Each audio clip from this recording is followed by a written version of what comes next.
Hello everyone, today's chess puzzle. All right, let's take a look at the board. White has a rook on f8, Mm-hmm. a queen on g7, Okay, pawn on b5, got it. pawn on e3, All right. bishop on g3, Okay, pawn on h3, okay. pawn on g2, and the king on All h2. right. Black has a king on b7, Uh-huh. pawn on c7, Okay.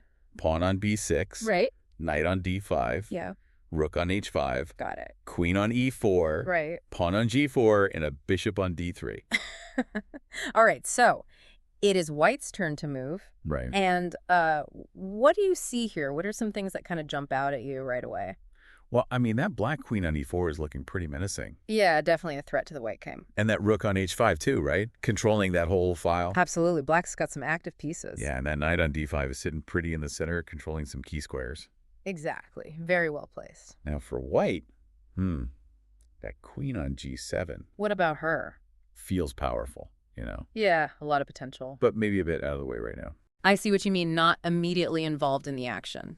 And the bishop on g3 feels a bit cramped, doesn't it? Yeah, kind of hemmed in by those pawns. So white needs to find a move that not only addresses those threats from black, but also creates some opportunities. That's the challenge, isn't it? But look, there's something interesting here. What's that? Black's back rank. Yeah, seems a bit exposed even with that rook on h5. Exactly. So how can white exploit that? I mean, the queen's the most powerful piece, right? Right. But moving her along the 7th rank doesn't seem to help with the immediate pressure. What if we think a little outside the box here? Okay, I'm listening. What about that A1 square? A1. It's empty, sure, but way over there. Think about it. What happens if White moves the queen all the way from G7 to A1? That seems like it's taking the queen out of the game, but you mentioned the back rank. That's the key. Moving to A1 achieves a couple of things. First, it gets the queen out of the line of fire from that black queen on E4. Sure. Second, it opens up a potential attack along the first rank. Oh, I see. Targeting that back rank weakness. Now, what do you think Black would do in response? Well, that bishop on d3 hasn't been doing much. Yeah, but with the white queen on A1, suddenly that by5 pawn becomes very tempting. Black would want to capture it, right? Exactly. So the most logical response for Black is to move the bishop from D3 to by5. Okay, attacking the pawn and blocking the queen's access to the back rank. Precisely. All right, so white. Queen to a1, black, bishop to b5. Now what?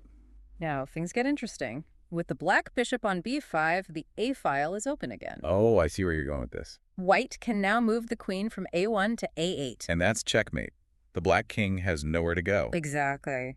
The b8 square is covered by the white rook. a7 and c7 are blocked by black's own pawns. And a8 is now occupied by the white queen. There you have it. The sequence is white, queen to A1, black, bishop to b5, white, queen to A8, checkmate. Beautiful. A seemingly quiet move with the queen leads to a surprising checkmate. Sometimes the most unexpected moves are the most powerful. Thanks for breaking that down. Of course. That was a fun one. Yeah, I enjoyed that. Well, folks, that's our chess puzzle for today. Hope you enjoyed following along. Until next time, keep those minds sharp. And those pawns moving. Okay, for listening. See you next time.